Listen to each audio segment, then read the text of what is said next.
Greetings, lovers of lore! Thank you for joining me for an unexpected installment of the Streets of New Capenna story. Wizards of the Coast has just released details about Old Capenna and the founding of New Capenna. So we're going to cover all of that deliciousness right now. In terms of Old Capenna, the world was the more traditional style fantasy setting we're used to seeing, where you have a pastoral kind of world with all of these different kingdoms dotting the land, ruled over by individual kings, and ultimately the peoples that populated this land would become the different families of New Capenna. So you would have the paladins that roamed Old Capenna eventually turn out to become the brokers in the New World. The same way that the ancient druids that basically lived a very reserved life eventually became the opposite in the form of the cabaretti. We also have the weaponsmiths and artisans of Old Capenna, and these guys eventually turned into the riveteers of New Capenna.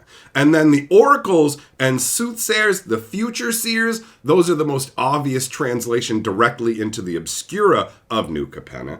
And in terms of the maestros, they were actually originally the aristocrats and nobles that ruled over Capenna. So you can see that basically these different kingdoms sort of intermingled because of a massive calamity that hit the plane of existence that they're from. And that massive calamity came in the form of the Phyrexians. And the inhabitants of Old Capenna had to deal with a really rough situation because the Phyrexians invaded their plane for hundreds and hundreds of years. And while they're doing this, they're poisoning the plane, right? Their glistening oil is being infected into different parts of it, kind of similar to what we saw over on Mirrodin when it turned into New Phyrexia. And at the same time, what the Phyrexians are doing is they're taking the Old Capennans' children and they are corrupting them. Some of them, they're turning against their own parents and the residents of Capenna.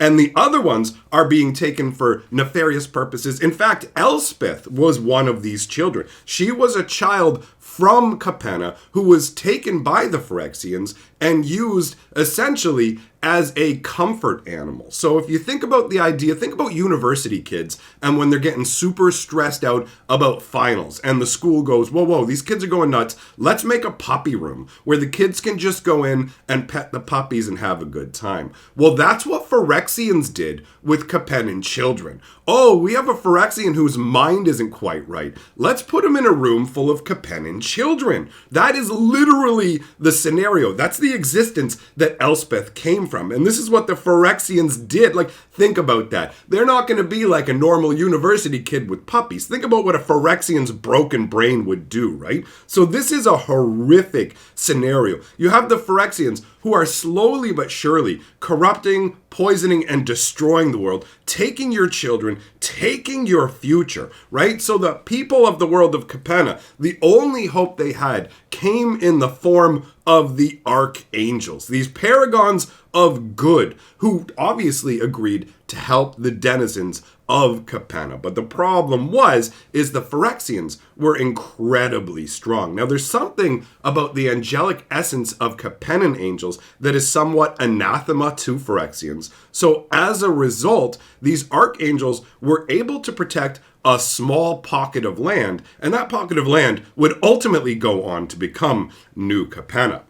So progressively, things got worse and worse for the Capennans as the Phyrexians stepped up, right? As they gained more power, they started to reanimate the dead of the Capennans as well. So basically, every soldier the Capennans lose is now a soldier that the Phyrexians gain to turn against them. And the Capennans have to deal with the mental horror of facing off against their comrades alongside these metallic monstrosities of the Phyrexians, right? So things progressively get worse, and the archangels turn to their ancient enemies. That's how desperate they are. Up until now, the biggest threat on the world of Capenna, at least from the archangels' perspective, were the archdemons, right? These are the most powerful demons of Old Capenna, and there were 5 of them. So the archangels basically said, let's work together to save what we can against the Phyrexians. And the demons, obviously wanting to maintain their own power, they don't genuinely care about the populace overall, but they recognize what happens if Capenna falls and the Phyrexians take over. So at that point, the archdemons and archangels combine together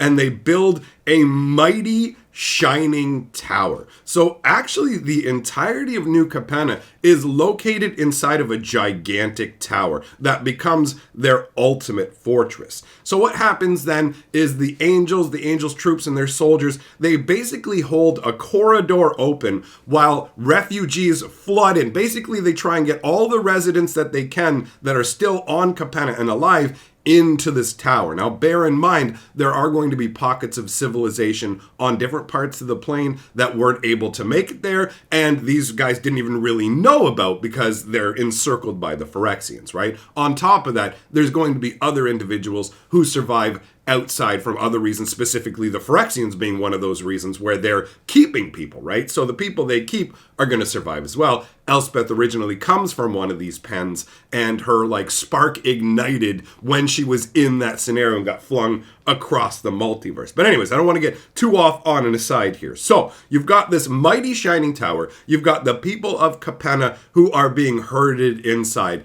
As they're going into this tower, they're building it out, right? They start to build the roads, the buildings, everything. It starts to move up in quality in terms of the buildings and everything like that over time. So as they get everybody into the building, right, there's elevators that take them up. So the final elevator, even when everybody that they were going to evacuate into this tower had made it into the tower, the fighting is still intense right down at the base of the tower. The archangels and the demons are holding them off. They're basically backing onto the elevator, heading up into the tower, and the Phyrexians are still swarming it, right? They're leaping, throwing themselves onto the platform as the elevator goes up. So the fighting is literally happening right up until the last second, where the angels and demons are able to expel the Phyrexians off of the platform, and then the final elevator locks up inside of the Shining Tower, leaving anybody who is still in the world of old Capenna basically to their fate. Although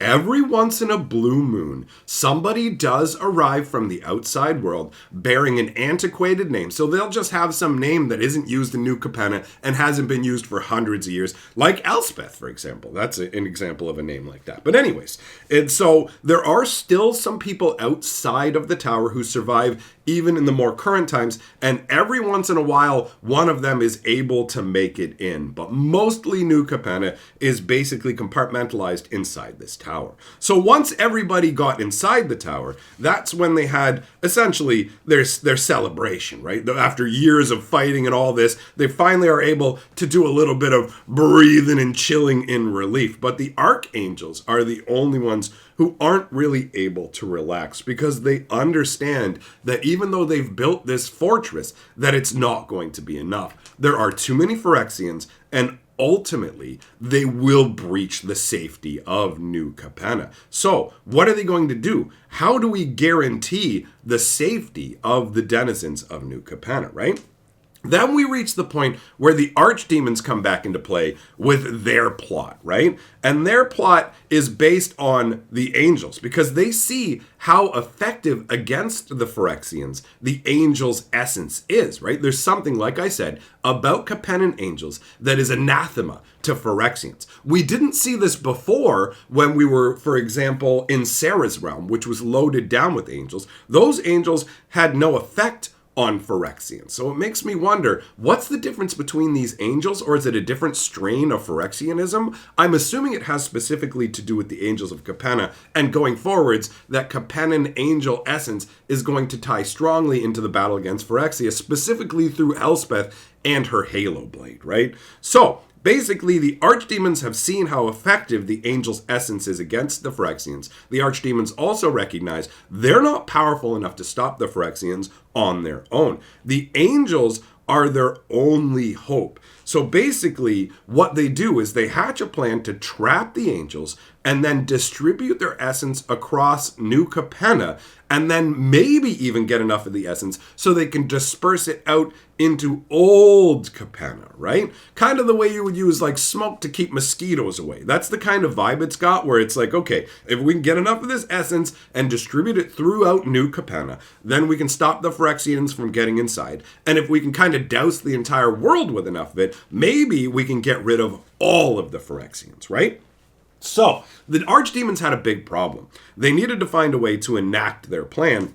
They couldn't just do it directly themselves. They needed the help of mortals. So what they did was they whispered into the minds of 5 chosen mortal champions. Now, these were minor leaders from Old Capenna, but they had influence, and more importantly for the demons, they were also petty, and the demons approved of that. So you had Rafine, who was a sphinx who was arrogant enough to believe that she's an instrument of prophecy. You have Xander, a jealous old vampire who's bitter over his younger rivals.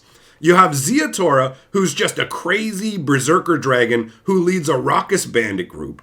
And you have Jetmir, who is fascinating to me. Jetmir was originally part of an order of druids that deprived themselves intentionally as a way of enlightenment. Do you know what I mean? The people who I'm only going to eat bread. I'm only going to drink water. I'm basically going to deny myself the pleasures of existence in spiritual pursuit. Well, Jetmir was the complete opposite of this. He basically refused to accept the tenets of his druidic order, and he went full-on hedonistic party boy. And that's actually what leads to the Cabaretti being the full-on party family, right? And then so you have those 4 leaders. But then there's Falco, who is actually the most pivotal one. He's a brilliant lawyer, but also fanatical. And he was the one that the archdemons used to pull the other 4 crime lords together. So Falco was the most integral part of this plan of bringing them together. Now, for the archdemons' plan to work, they had to sacrifice of themselves, right? This isn't just some scheme where they can benefit without having to pay anything. So they give up part of their essence and infuse it into each of these 5 champions. So at this point, Rafine, Xander, Ziatora, Jetmir, and Falco all get infused with demonic essence and become actually part demon. So for example, Xander goes from being a vampire to being a vampire demon. This is some really cool stuff here, right? So basically what this does is it's a gift and a curse, because the demons have a magnifying effect. It magnifies your powers, but at the same time, it also magnifies your vices, right? So for example, you take a look at Jetmir. Jetmir is even more powerful than he was, but now his desire to party and just go absolutely nuts and seek pleasure at the exclusion of all else becomes so outsized that it affects like every member of his family. And I have to say, I absolutely love the idea of a druid that comes from an order where the idea is to gain enlightenment through denying yourself pleasure and going so full tilt on the other end of the scale that not only are you dedicated purely to pleasure, but at the same time, you've literally made a pact with a demon and become part demonic in pursuit of that pleasure and had that aspect of you magnified. That is very, very flavorful to me, right? That is really neat. So the archdemons have infused their power into their 5 champions. Now they just need something to happen that gives them a moment where they can enact their plan.